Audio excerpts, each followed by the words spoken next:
네, 말씀은 누가복음 2장 8절에서 11절 말씀입니다. 누가복음 2장 8절에서 11절 말씀입니다.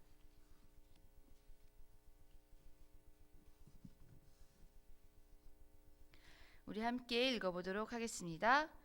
그 지역의 목자들이 밤에 밖에서 자기 양떼를 지키더니 주의 사자가 곁에 서고 주의 영광이 그들을 두루 비추매 크게 무서워하는지라. 천사가 이르되 무서워하지 말라. 보라, 내가 온 백성에게 미칠 큰 기쁨의 좋은 소식을 너희에게 전하노라. 오늘 다윗의 동네에 너희를 위하여 구주가 나셨으니 곧 그리스도 주시니라. 아멘. 마태복음 2장 9절에서 11절 좀 더 있는데 이건 제가 읽어드리겠습니다. 마태복음 2장 9에서 11절. 박사들이 왕의 말을 듣고 갈새 동방에서 보던 그 별이 문득 앞서 인도하여 가다가 악이 있는 곳 위에 머물러 서 있는지라. 그들이 별을 보고 매우 크게 기뻐하더라. 집에 들어가 아기와 그의 어머니 마리아와 함께 있는 것을 보고 엎드려 아기께 경배하고 보배 합을 열어 황금과 유향과 몰약을 예물로 드리니라.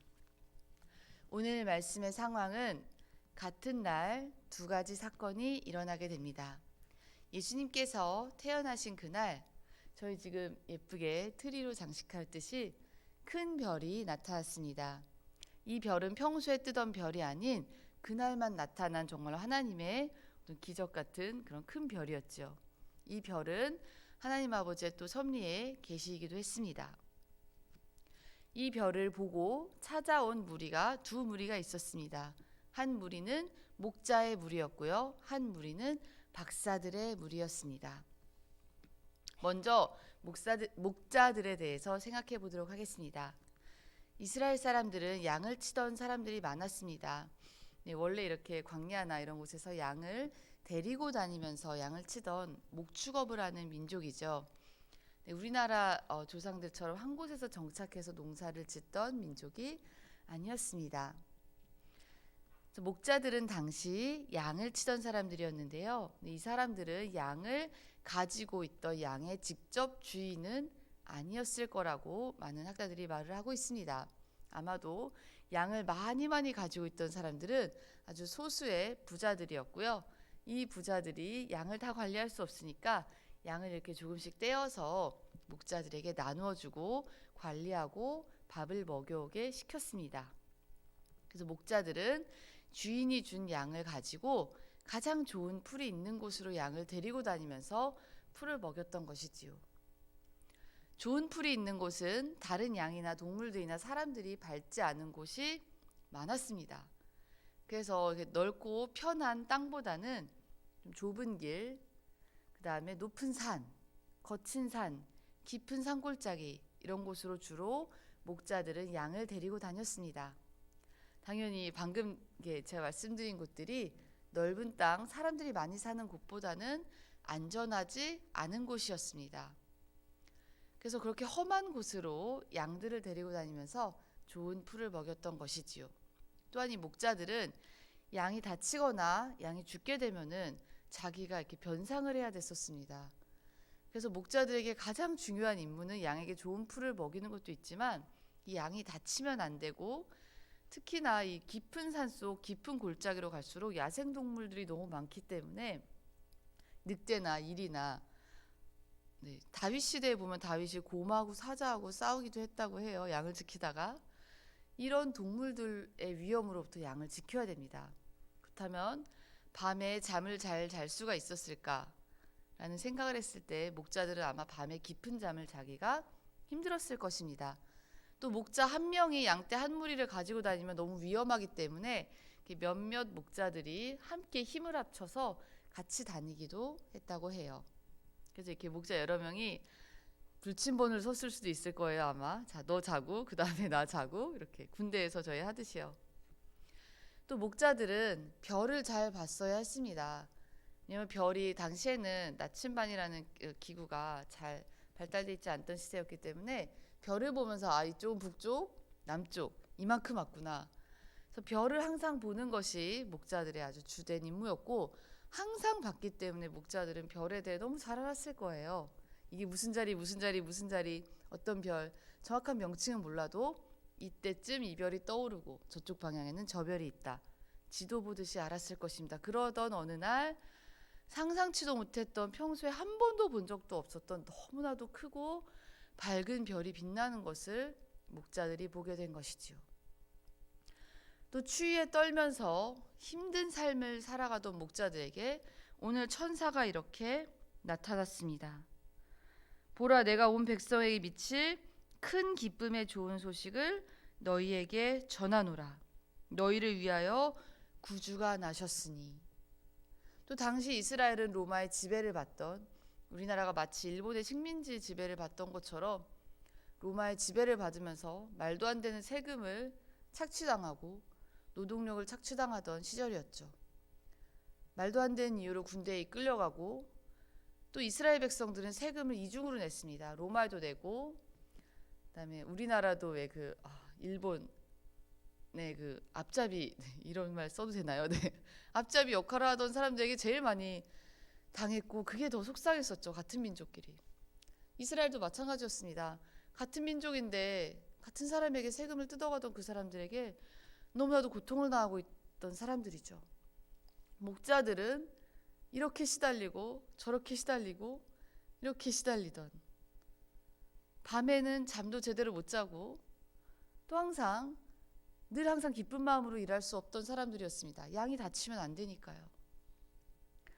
또 목자들은 가끔 부정한 행동을 좀 저지르기도 했다고 해요. 모든 목자들이 그러지 않았겠지만, 왜냐하면 양이 다치면은 돈으로 다시 갚아줘야 되니까 혹시 양을 몇 달 동안 데리고 다니던 중에 새끼 양이 태어나면요, 그걸 다 원래는 주인에게 줘야 되는데 그 중에 일부를 가져고 가던 목자들도 많았다고 합니다. 그도 그러한 것이 잘못된 것이지만 심정적으로는 좀 이해가 되는 게, 다친 거는 다친 거대로 물어줘야 되는데 월급에서 또 그만큼 깎이고, 그렇기 때문에 자기도 모르게 좋은 양이 태어나면 뒤로 이렇게 슬쩍 해가지고 팔 마음이 왜 들지 않았을까라는 생각도 해봤습니다. 그만큼 목자들의 삶은 팍팍했습니다. 그러한 목자들에게 천사가 갑자기 나타나서 밤을 별을 보면서 이렇게 지키고 있었는데 천사가 나타나면서 기뻐하라. 드디어 구세주가 태어나셨다. 너희를 고통에서 구원하실 구세주가 태어나셨다. 추위에 떨고 고통 속에 떨고 있었던 목자들에게는 무서웠지만, 갑자기 천사가 나타나서 모르는 존재가 나타나서 무서웠지만 정말로 큰 기쁨의 소식이었을 것입니다. 드디어 나의 이 삶에서, 나의 칠흑같이 어두운 삶에서 나를 구원할 목자, 나를 구원할 구세주가 태어나셨구나. 마치 우리나라가 광복의 기쁨을 누렸던 것처럼 목자들에게도 지금의 상황이 좋아질 것이라는 기쁨과 기대와 나의 삶을 구원해 주실 구세주가 나타나셨다는 사실만으로도 너무너무 기뻐했을 것입니다. 예수 그리스도의 태어나심은 이렇게 가장 어려운 곳에서, 가장 삶의 취약한 곳에서 힘들어하던 고통 속에 있는 사람들에게 큰 기쁨이 되는 소식이었던 것이죠. 또한 한쪽에서는 어떠한 상황이 벌어지고 있었냐면, 동방의 박사들이 이 별을 봤습니다. 당시 이집트, 애굽에서 별을 연구하던 박사들은 그 전 세계를 통틀어서 가장 뛰어난 지식인이었습니다. 하지만 이집트라는 나라는 각종 우상과 다른 종교와 별을 통해 점을 치던, 또한 그러한 학문이 발달했던 나라였죠. 그래서 동방의 그 박사들은 지식이 뛰어난 사람들이기도 했지만 그 지식을 이용하여 우상을 숭배하고 점을 치던 것에 도움을 주던 사람들이었습니다. 사회적으로 높은 엘리트였고 여러 가지 지식을 가지고 있었지만 하나님을 몰랐던 그들은 그 지식을 이용해서 우상을 숭배하는 데 도움을 주었던, 어떻게 보면 하나님의 시각, 믿는 사람의 입장에서 보면 불행한 사람들이었던 것이죠. 많은 특권을 누리고 궁전에서 박사님의 대우를 받고 살아가던 사람이지만 그만큼 불행한 인생이 없었습니다. 예수 그리스도를 모르고 하나님을 몰랐기 때문에 그들의 영혼은 죽어있던 것이었고요. 당연히 죽어서 지옥에 갈 수밖에 없는 불행한 인생이었죠. 그런 사람들에게도 어느 날 이렇게 밤에 계속 별을 연구했겠죠. 별을 보고 있었는데 별이 짠 하고 나타났습니다. 아, 이것은 보통 별이 아니다. 비록 그들이 하나님은 몰랐지만 아, 이것은 왕이 태어날 때만 이런 별이 나타날 수밖에 없는, 이렇게 큰 별이 나타났다는 것은 이 세상을 다스릴 왕이 나타난 것이다. 그래서 박사들도 별을 보고 찾아오게 됩니다. 이렇게 예수 그리스도의 나심은 세상에서 가장 낮고 고통을 당하던 자들에게는 큰 기쁨의 소식이었고, 세상에서 가장 큰 지식과 가장 큰 지위를 누리던 사람들에게도 기쁨의 소식이었습니다. 왜냐하면 예수님은 온 세상의 왕이시기 때문입니다. 우리의 삶의 위치는 어떠할까요? 우리의 삶의 위치와 우리의 삶의 상황이 어떠하든 간에 우리의 삶에 있어서 가장 주인이시고 우리의 구세주이신 분은 예수 그리스도 한 분이심을 믿습니다. 지금의 상황은 저희 신앙인들이 신앙생활하기에 너무나도 추운 밤 같습니다. 목자들이 양을 지키던 때처럼 지금 상황이 너무나도 추워요. 교회 오는 것만으로도 너무나도 힘들고, 교회 와서 예배 드린다는 이유만으로도 불이익을 당하고 손가락질을 받고, 혹시 가정에 믿지 않는 가족 구성원이 있으면 그 가족 구성원이 우리를 향해 이상한 소리 이해를 못할지도 몰라요. 아니, 이 시기에 지금은 정말 목자들이 양을 지키던 때처럼 너무나도 추운 때입니다. 하지만 우리는 이 크리스마스가 있는 이 12월에 예수 그리스도의 나심 하나만으로 기뻐해야 될 줄로 믿습니다. 왜냐하면 지금 상황은 너무나도 춥지만 이 상황에서 우리를 인도하여 주실 예수님이 타신 날을 기념하는 달이고요. 우리 안에는 이미 이 상황에서 우리를 인도하여 주시고 우리의 삶을 이끌어 주실 예수 그리스도 성령 하나님이 살아 계십니다. 우리는 또한 이 12월의 달에 이 기쁨의 소식을 모르는 사람들에게 전해야 합니다. 예수 그리스도가 태어나셨을 때 예수님을, 하나님을 알던 유대인들만 찾아온 것이 아니라 전혀 하나님을 모르던 이방인들조차도 찾아왔어요. 예수 그리스도의 복음은 나의 이 가까운 사람, 믿는 사람들끼리만 기뻐하는 소식이 아니라 결국에는 이 이방인들, 하나님을 모르는 자들에게 전해져야 합니다. 동방에 있는 저 멀리 있는 하나님을 전혀 모르고 오히려 딴 신을 섬기던 박사들이까지 나타나서 예수님께 경배했다는 것은 예수님의 기쁨의 소식이 결국에는 우리들만의 기쁨이 아닌 예수님을 모르는 사람들에게도 기쁨이 되어야 함을 의미하는 것입니다. 12월은 복음 전하기에 그러기에 가장 중요한 달이고 복음 전하기에 가장 기회가 되는 달입니다.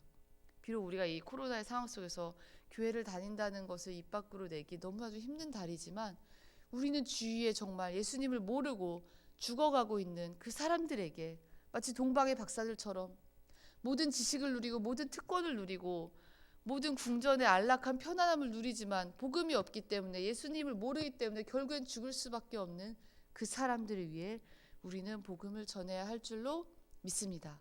가까이 있는 가족과 친척과 이웃에 있는 사람들에게부터 이 복음의 소식을 전하여서 우리 예수 그리스도의 나심을 기쁨의 소식을 함께하는 우리 12월이 되기를 간절히 부탁드립니다.